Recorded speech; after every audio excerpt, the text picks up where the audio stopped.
everyone, welcome to my Schooling YouTube channel. Today we are going to discuss about economics, chapter 2, Indian economy 1950 to 1990 of class 12.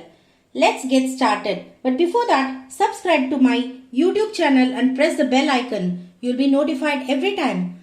Follow me on Instagram too, the link which is given in the description box below. Now Today we are going to discuss about Indian economy of 1950 to 1990 of class 12.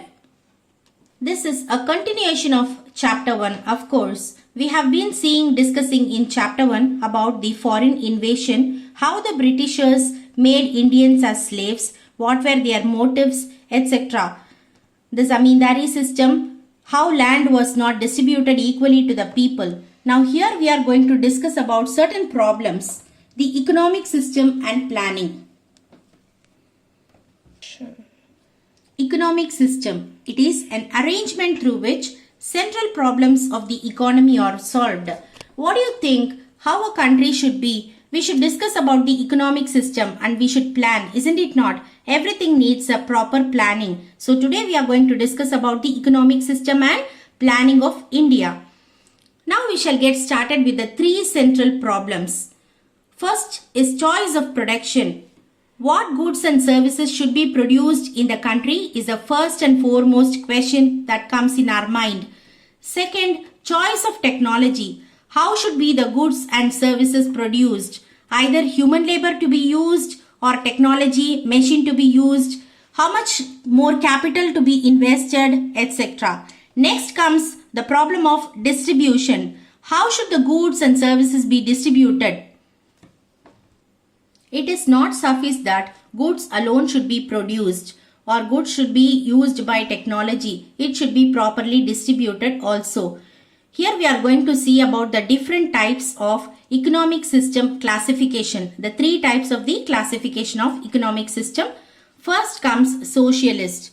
The decisions are always taken by the government based on the need of the society. How to produce and how to distribute to the people. But the drawbacks are bureaucratic system of setup, red tapeism and corruption. The countries which we can quote here are China and Cuba. It is a socialist country. The second classification is capitalist. Depending on the market forces of demand and supply, it is being considered. Consumer goods produced and profit are distributed to the producers.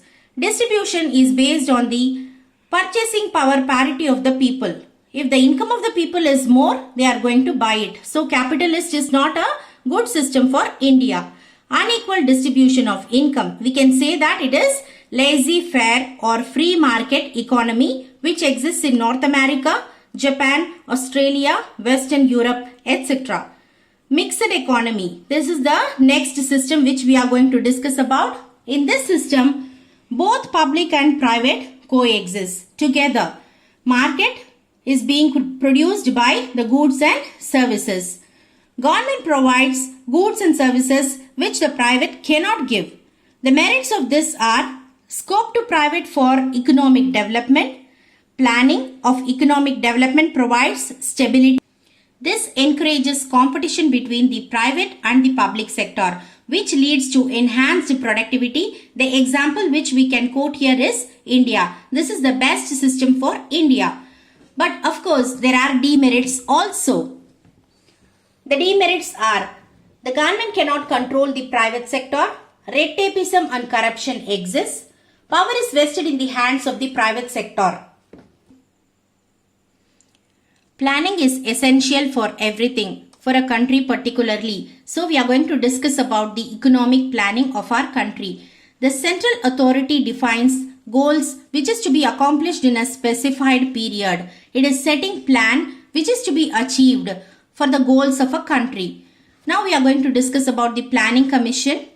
Utilization of country's resources. Economic plan which is utilized for the country's resources. Plan. What is a plan? How resources of a nation has to be effectively used. How it is being put in a proper way to achieve the objectives or goals in a stipulated time period. General goals or the objectives which are to be observed in a specified time. To formulate the plans, Planning Commission was set up in 1950 under the chairmanship of Jawaharlal Nehru. Its aim was to increase production, standard of living of the people, to give more employment opportunities in India. Hence, 5-year plans were introduced during April 1951. Now we are going to discuss about the objectives of 5-year plans. There are 4 objectives: growth, modernization, self-reliance and equity. Now let's discuss about growth. Growth is very important for a country, isn't it not? It has to increase production. The support services have to be increased like transport and banking, which is very important for production of the goods to be distributed properly amongst the country or to export. And there should be an increase in the GDP. What do you mean by GDP? It is the market value of all final goods and services that is produced in different sectors. All the 3 sectors, primary, secondary and tertiary of an economy. GDP is the indicator of the economic growth of a country. Next comes modernization. It is just an adoption of new technology. For example, a farmer introduces new variety of seeds, or there is a change in production or technology methods. Also, we can say that change in the societal outlook of the women, granting equal status to women, employing them everywhere. Now, women, if you see, they are employed everywhere. Education is very good in the country and they are employed elsewhere. Next comes self-reliance. It is to avoid the imports. Whatever is available inside our country, that has to be utilized in a proper manner, which would generate employment opportunities also for Indians. To reduce the dependence on foreign countries, especially food. Or else what would happen? Other foreign countries would try to control India. And we can utilize our resources and promote them. Last comes equity. Reduction in disparity of income. Always there is disparity of income. We can see the rich and the poor sections of the society. It is also to uplift the weaker sections and meet out their basic needs like housing, education, clothing, etc. I hope that this video is useful to you. If you like this video, like, share, comment and subscribe to my channel and press the bell icon. All video links are given in the description box. Thank you.